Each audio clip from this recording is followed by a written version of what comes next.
बच्चों, आज मैं आपको सिंचाई के साधन के अंतर्गत नहरों के विषय में जानकारी दूंगी।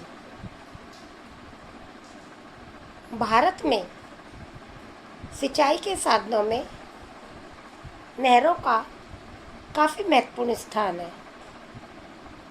देश की कुल सिंचित भूमि का 45% भाग ऐसा है जहाँ नहरों द्वारा सिंचाई की जाती है।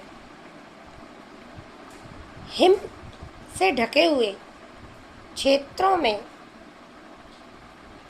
जो नदियाँ बहती हैं वे सदाबहानी होती हैं, यानी ऐसी नदियों में हर मौसम में जल रहता है। अतः ऐसी नदियों से जब नहरें निकाली जाती हैं तो जल की प्राप्ति अधिक और स्थायी रूप से होती है। केवल वर्षा काल में जिन नदियों से जल की प्राप्ति होती है वे मौसम वाहिनी होती है। वे पूरे वर्ष जल से पूर्ण नहीं होती हैं। जब वर्षा काल आता है तो उनमें जल आ जाता है। अतः ऐसी नदियों से नहरें निकालने के लिए अधिक लाभ नहीं होता। दक्षिण भारत अथवा प्रायद्वीप की नदियाँ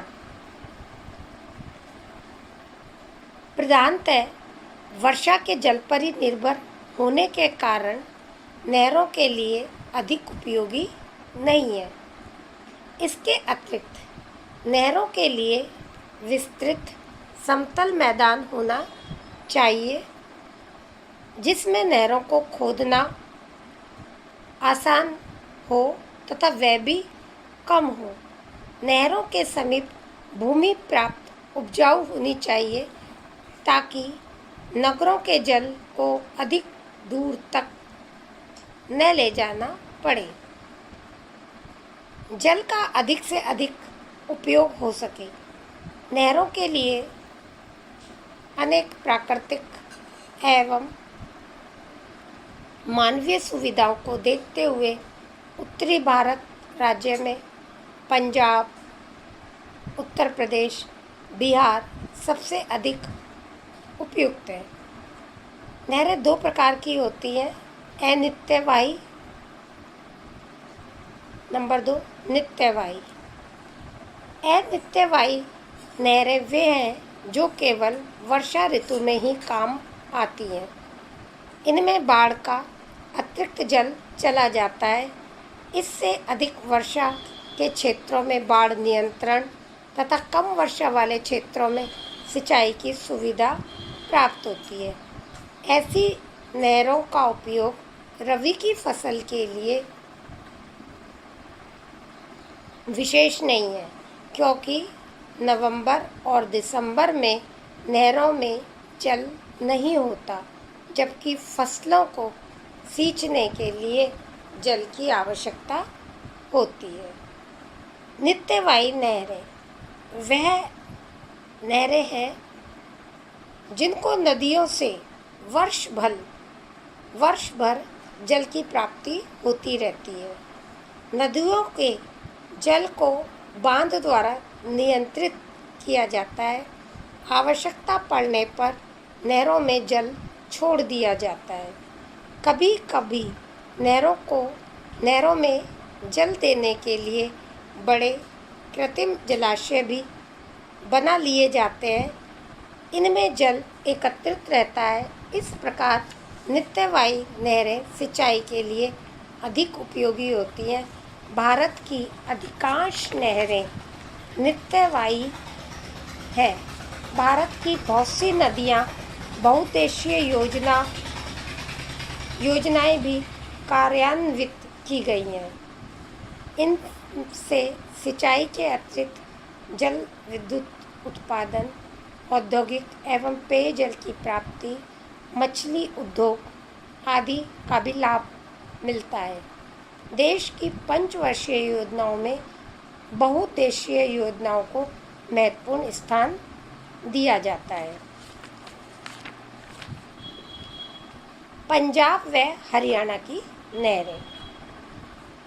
इन राज्यों में वार्षिक वर्षा औसत 40 सेंटीमीटर से कम होती है। भूमि बहुत उपजाऊ है, इसलिए कृषि के लिए सिंचाई की व्यवस्था है। विभाजन के पूर्व इन राज्यों में सबसे अधिक लंबी नहरें थीं। अब भी पंजाब में नहरी सिंचाई बहुत महत्वपूर्ण है। राज्य की कुल सींची गई भूमि का 65% नहरों के अंतर्गत है। अपर वाई दोआब नहर। यह नहर पठानकोट के समीप माधोपुर नामक स्थान पर रावी नदी से निकाली गई है। इस नहर की शाखाओं सहित कुल लंबाई 4,900 किलोमीटर है। अतः यह नहर काफ़ी लंबे समय बाद बनकर तैयार हुई। इसके द्वारा गुरुदासपुर और अमृतसर जिलों में 3 लाख हेक्टेयर भूमि की सिंचाई की जाती है। दूसरी है सरहिंद नहर। यह नहर भी बहुत ही महत्वपूर्ण नहर है। यह सतलज नदी से रोपड़ नामक स्थान पर निकाली गई है। इस नहर की लंबाई शाखाओं सहित 6,115 किलोमीटर है। इसके द्वारा लुधियाना, फिरोजपुर, पटियाला, नाभा, जिंद आदि जिलों की 7 लाख हेक्टेयर भूमि की सिंचाई की जाती है। नहरों में जल की मात्रा बढ़ाने के लिए सरहिंद पोषक योजना बनाई गई है। तीसरी है भाखड़ा बांध या भाखड़ा नागल बांध की नहरें। यह सतलज नदी पर एक सक्रिय स्थान पर 226 मीटर ऊंचा भाखड़ा बांध बनाया गया है। इस बांध के वृहत जलाशय से 100 किलोमीटर लंबी नहर व 3,400 किलोमीटर लंबी शाखाएं निकाली गई हैं, जिनसे पंजाब, हरियाणा के पटियाला, लुधियाना, जालंधर, फिरोजपुर, हिसार, करनाल, अंबाला जिलों की सिंचाई की सुविधा प्राप्त होती है। अगली है विस्त दोआब नहर। यह भाखड़ा नागर नहर की शाखा है, जो 1954 में सतलज नदी से 9वां स्थान पर निकाली गई। इससे जालंधर, होशियारपुर जिलों की काफ़ी भूमि की सिंचाई की जाती है। 5वीं पश्चिमी यमुना नहर। यह नहर फिरोज शाह तुगलक द्वारा 14वीं शताब्दी में बनाई गई। अंग्रेजों द्वारा यह वर्तमान रूप में लाई गई। यह नहर यमुना नदी से अंबाला जिले के ताजावाला नामक स्थान से निकाली गई है। इस नहर यमुना नहर की 3 प्रमुख शाखाएं दिल्ली, हांसी, सिरसा। छठी है गुड़गांव नहर योजना। यह नहर यमुना नदी से दिल्ली के निकट ओखला के स्थान पर निकाली गई है। इसके द्वारा गुड़गांव, फिरोजपुर जिलों की काफ़ी हेक्टेयर भूमि की सिंचाई की जाती है। 7वीं व्यास योजना। इस योजना के अंतर्गत व्यास नदी पर 116 मीटर ऊंचा बांध बनाकर नहरें निकाली गईं। इसके द्वारा पंजाब, हरियाणा, राजस्थान की 21 लाख हेक्टेयर भूमि सींची जा सकेगी। अब आपकी आती है राजस्थान की नहरें। पहला है आपका बीकानेर या गंग नहर।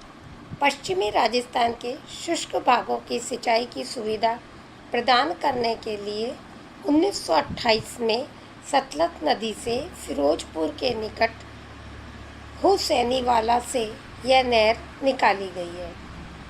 इसके बीकानेर डिवीजन की 15 लाख हेक्टेयर भूमि की सिंचाई की जाती है।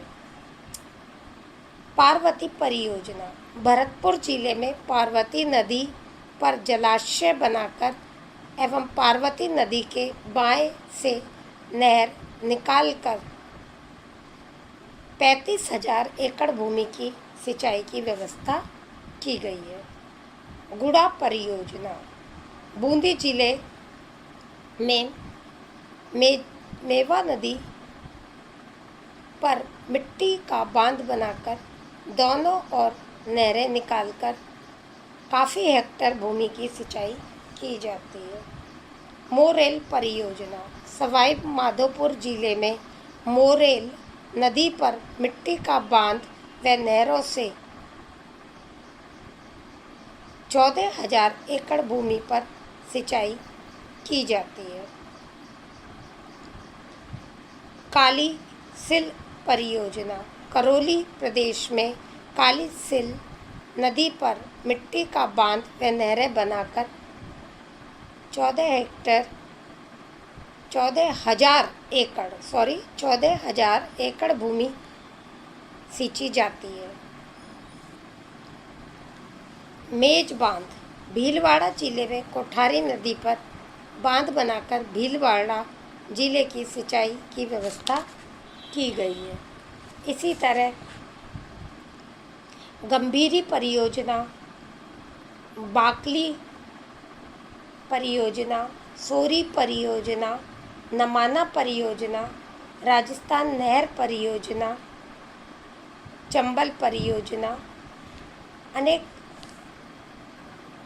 परियोजनाएं चलाई गई हैं। इस प्रकार तीसरी हमारी आती है उत्तर प्रदेश की नहरें। उत्तर प्रदेश में विशाल सदावाहिनी नदियों के कारण नहरें निकालना बहुत सुविधाजनक है व उपयुक्त है। राज्य के पूर्वी भाग में पर्याप्त वर्षा होती है, किंतु पश्चिमी भाग में सिंचाई की विशेष आवश्यकता होती है। राज्य की कुल बोई भूमि का 31% भाग में सिंचाई की जाती है। गन्ने की फसल, गेहूं की फसल सिंचाई पर निर्भर है। प्रमुख नहरें अनेक हैं यहाँ पर। ऊपरी गंग नहर, निचली गंग नहर, शारदा नहर, पूर्वी यमुना नहर, आगरा नहर, बेतवा नहर, केन नहर, माता टीला बांध की नहरें, नायन नहर, रामगंगा बांध की नहरें, रिहंद योजना की नहरें, मध्य गंगा नहर की योजना या मध्य गंगा नहर, टिहरी बांध है जो महत्वपूर्ण नहरें हैं। तो इस तरह आज मैंने आपको उत्तर प्रदेश की नहरें, आपकी पंजाब हरियाणा की नहरें, राजस्थान की नहरों के विषय में जानकारी दी है। इससे आगे और भी नहरें हैं जिसका आपको मैं अध्ययन अगले लेक्चर में आपको कराऊंगी। धन्यवाद।